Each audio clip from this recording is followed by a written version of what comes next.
आप सबने शायद कथा सुनी होगी, श्रवण की होगी। जगन्नाथ भगवान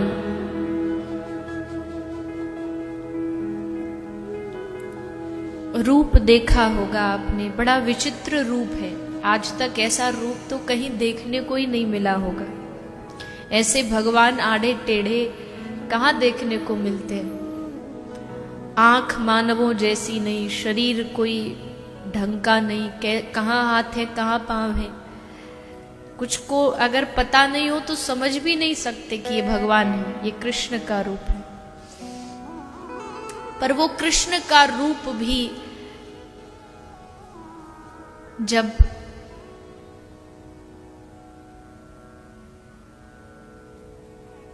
द्वारिका की पटरानियों ने रोहिणी मैया से प्रार्थना की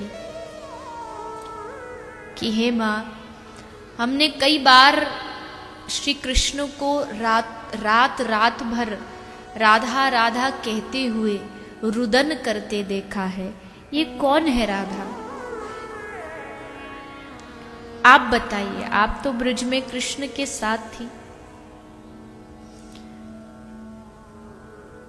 रोहिणी मैया ने कहा नहीं नहीं, मैं बता ही नहीं सकती कि राधा कौन है।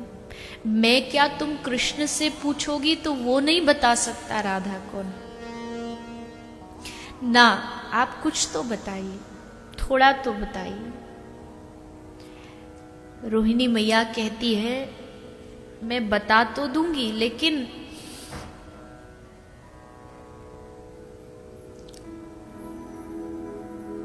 मुझे पता है कि राधा नाम सुनते ही कृष्ण भागा चला आएगा। पटरानियां बोली कि हम बताएंगे थोड़ी कि आप हमें ये सब बातें बता रही हो। आप कमरे में बंद होकर के हमें बता दीजिए और किसी को पता नहीं चलेगा। रोहिणी मैया कहती है जैसे एक गुड़ की सुगंधी पाकर के चींटियां कितनी भी दूर हो भागी चली आती हैं, वैसे जहां राधा नाम सुनाई देता है कृष्ण भी अपने आप भागा चला आता है। बताना नहीं पड़ता। तो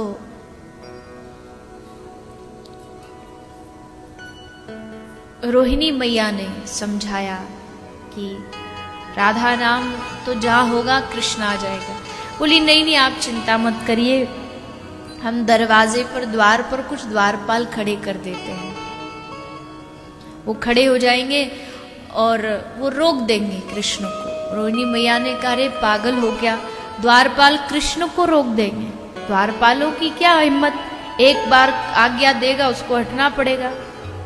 तो बोली ठीक है, काम करते हैं, हम कृष्ण की बहन को खड़ा कर देते हैं।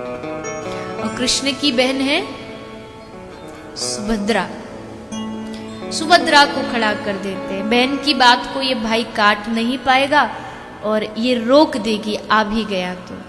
सुभद्रा जी को बाहर खड़ा कर दिया गया।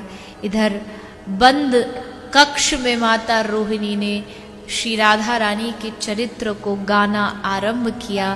इधर यहाँ राधा चरित्र गाना जैसे आरंभ हुआ, उधर सुधर्मा सभा में बैठे हुए श्री कृष्ण का हृदय एकदम गलित हो गया।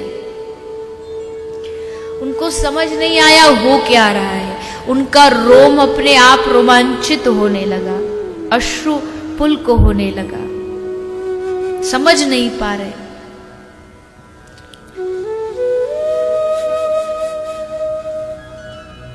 और फिर धीरे धीरे जैसे राधा रानी का चरित्र बढ़ता गया, अब तो श्री कृष्ण अपने आप को रोक ही नहीं पाए।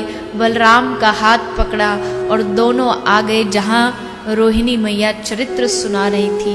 कृष्ण, बलराम और सुभद्रा तीनों कान लगा करके श्री राधा रानी के चरित्र को सुनने लगे, राधा रानी के विरह को सुनने लगे।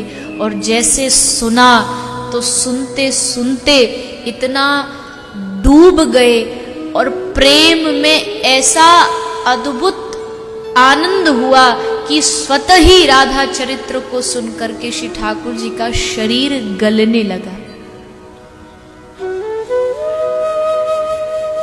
प्रेम में गल गए, बिल्कुल बदल गए और राधा रानी के सांचे में ढल गए।